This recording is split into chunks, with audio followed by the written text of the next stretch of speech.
And like the common example I like to give, because I think it's a big problem, and I think it sets marriages on the wrong foot, is extravagant weddings. Right? Extravagant weddings we just violate all kinds of rules of Islam in doing them.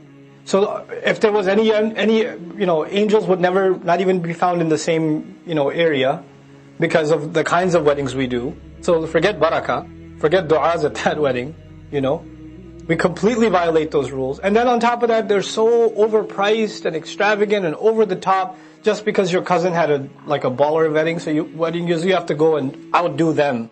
Right? And then the next person comes around and they have to outdo the next and the next and the next.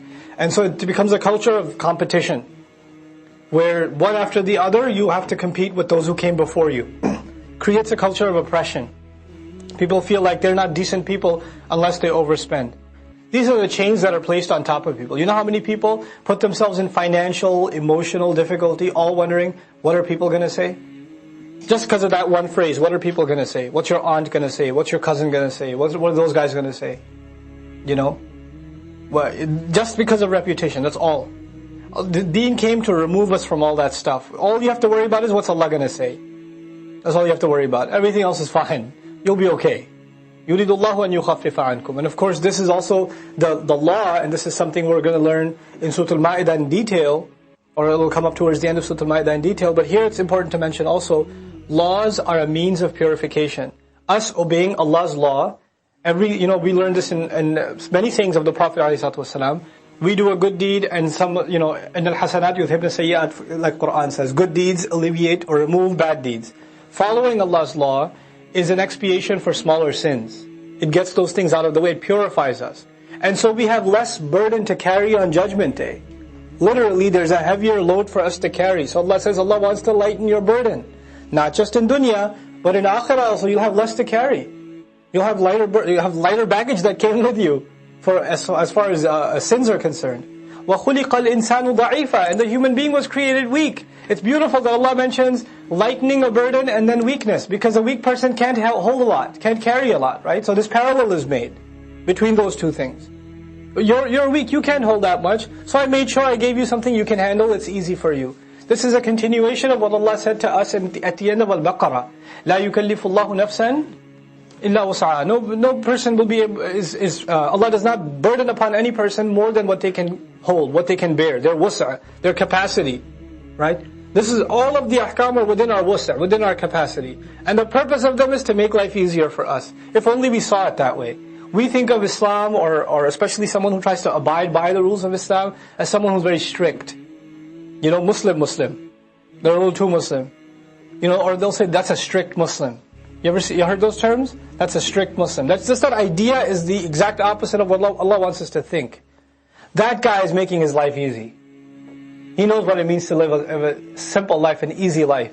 This is يُرِيدُ اللَّهُ أَن يُخَفِّفَ عَنْكُمْ وَخُلِقَ الْإِنسَانُ ضَعِيفًا وَكَذَلِكَ نَحْنُ ضَعِيفُونَ ضُعَفَاء فِي الْفَهَمِ أَيْضًا. Where we're also weak in understanding. We're weak in understanding that this makes life easier, not harder. إِن تَجْتَنِبُوا كَبَائِرَ مَا تُنْهَوْنَ. This ayah is actually a very comprehensive ayah in terms of Quranic wisdom. The ayah we're about to study. This subject matter, it comes up 3 times in the Quran, once here, then we're going to see it in Surah Al-Shura, we're going to also see it in Surah Al-Qamar. And the subject matter is a sense of proportion. A sense of proportion in good and evil deeds.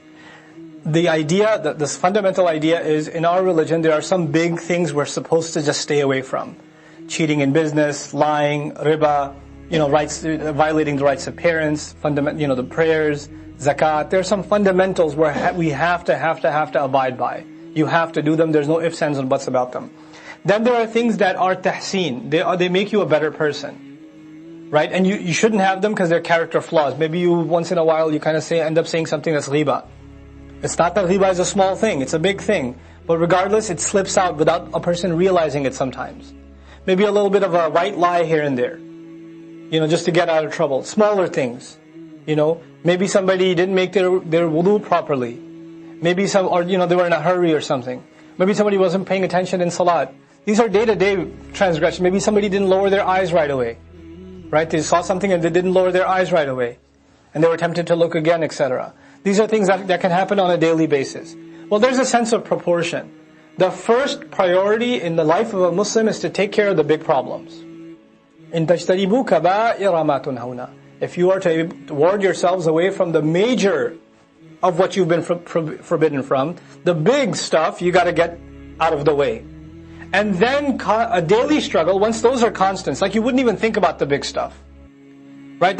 You've protected yourself from those things so well that you don't have to worry about that from a day-to-day basis. Now what can you concern yourself with? The smaller things. That are the smaller crimes that are easily committed. Now you can focus your attention on those. Now this is a healthy sense of proportion. But what happens when there's a corrupted sense of proportion? A fasiq proportion sense. Then a person they won't give their daughter their inheritance, and they're not going to pay the mahar to their wife, and they're going to continue to earn money from questionable sources of income, but they'll go to Hajj every year. But they're going to donate lots of money to the Hifz program at the masjid. But every time they come into Salah, they say, hey, your pants are too low. Your beard's not long enough. And they'll be ready for that immediately. But the big stuff, right under the nose, just slips right out. Right? There's an Urdu expression, I won't translate it into Urdu, I'll just give you the English version of it. It's talking about a stupid hunter. The stupid hunter spent the day running after the mosquito while the elephant escaped. Right? Sense of proportion, buddy. So what happens is and especially this is a criminal psychology, right? If you're really engaged in big sin, then you don't want to face that. You want to rationalize away from that, so you concern yourself with smaller deeds and make them your religion. That just becomes this is everything there is in religion. Everything else that you're violating, you conveniently forget about, never even bring up. إِن تَجْتَنِبُوا كَبَائِرَ مَا تُنْهَوْنَ عَنْهُ نُكَفِّرْ عَنْكُمْ سَيِّئَاتِكُمْ. Then we will bury away from you your sins. You can't keep doing your kaba'ir. Now what sayyi'at is the day-to-day mistakes. Sayyi'at is the rest. إِنَّ الْحَسَنَاتِ يُذْهِبْنَ السَّيِّئَاتِ. Good deeds get rid of bad deeds. They remove bad deeds. That's what's left on a day-to-day. The adhkar, the salawat, the salam to one another, the smiling, the sadaqah. These things will get rid of the smaller mistakes that we do, that we're supposed to be working on anyway. But the kaba'ir have to be dealt with ahead of time, the big ones. وَنُدْخِلْكُمْ مُدْخَلًا كَرِيمًا. And, Allah adds on top of that, the fact that you were staying away from those sins, and you were worrying about getting your smaller sins forgiven. A sinful person is also humiliated. Allah says, we will enter you into a place of entering that is noble itself. Only noble people enter through there. The entrance itself is nobility. Karima. It's noble. So, نُدْخِلْكُمْ مُدْخَلًا كَرِيمًا. وَلَا تَتَمَنَّوا. Another very important social sense of proportion. Allah Azza wa Jalla created us differently. All of us. We have different heights, different weights, different ethnicities, different races, different intellectual capacities, different skills, different flaws. We all are just completely different. And most psychological problems people have, like depression, sadness, aggression, things like that, they come from them comparing themselves to others. Why couldn't I be taller?